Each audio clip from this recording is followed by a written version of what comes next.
রূপমকে একটা চাকরি দিন। এমএ পাস, বাবা নেই, আছে প্রেমিকা।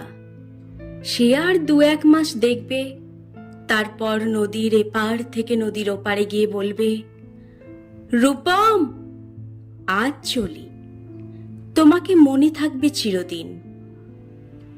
রূপমকে একটা চাকরি দিন, যে কোনো কাজ, পিয়নের কাজ হলেও চলবে।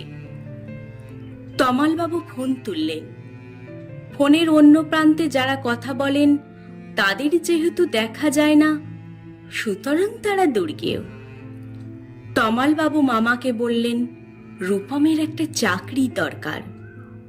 মামা বললেন কাকাকে, কাকা বললেন জ্যাঠাকে, জ্যাঠা বললেন বাতাসকে। মানুষ জানলে একরকম, কিন্তু বাতাস জানলে প্রথমেই ছুটে যাবে দক্ষিণে। সে বলবে দক্ষিণের অরণ্যকে, অরণ্য বলবে আগুনকে। আগুন গেল আলিমুদ্দিন স্ট্রিটে, আলিমুদ্দিন ছুটল নদীকে বলার জন্য। নদী এসে আছড়ে পড়ে উপকূলে সমুদ্র হিমাচল বলে উঠল, রূপমকে একটা চাকরি দাও। এমএ পাশ করে বসে আছে ছেলেটা। কয়েক মাস বাদের ঘটনা। আমি বাড়ি ফিরছিলাম সন্ধেবেলায়। গলির মোড়ে 7-8 জনের জটলা দেখে থমকে দাঁড়ালাম। জল থেকে সদ্য তুলে আনা রূপমের ডেড বডি, সারা গায়ে ঘাস, খড়কুটো, হাতের মুঠোই ধরে থাকা একটা 1 টাকার কয়েন।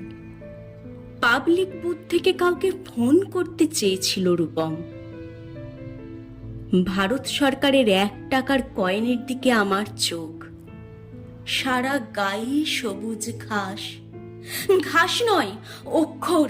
এমএ পাশ করতে একটা ছেলেকে যত অক্ষর পড়তে হয়, সেই সমস্ত ব্যর্থ অক্ষর ওর গায়ে লেগে আছে।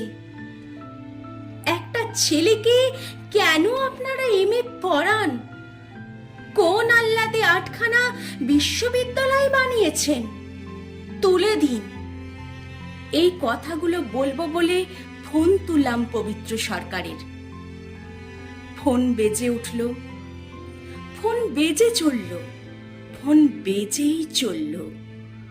20 বছর ধরে ওই ফোন বেজে চলেছে, আরো 20 বছর বাজবে। বাতাস বলছে অরণ্যকে, অরণ্য চলেছে নদীর দিকে। নদী উপকূল থেকে আছড়ে পড়ে বলল, রূপমকে একটা চাকরি দিন। কে রূপম? রূপম আচার্য, বয়স 26, এমএ পাস। বাঁ দিকের গালে একটা কাটা দাগ আছে।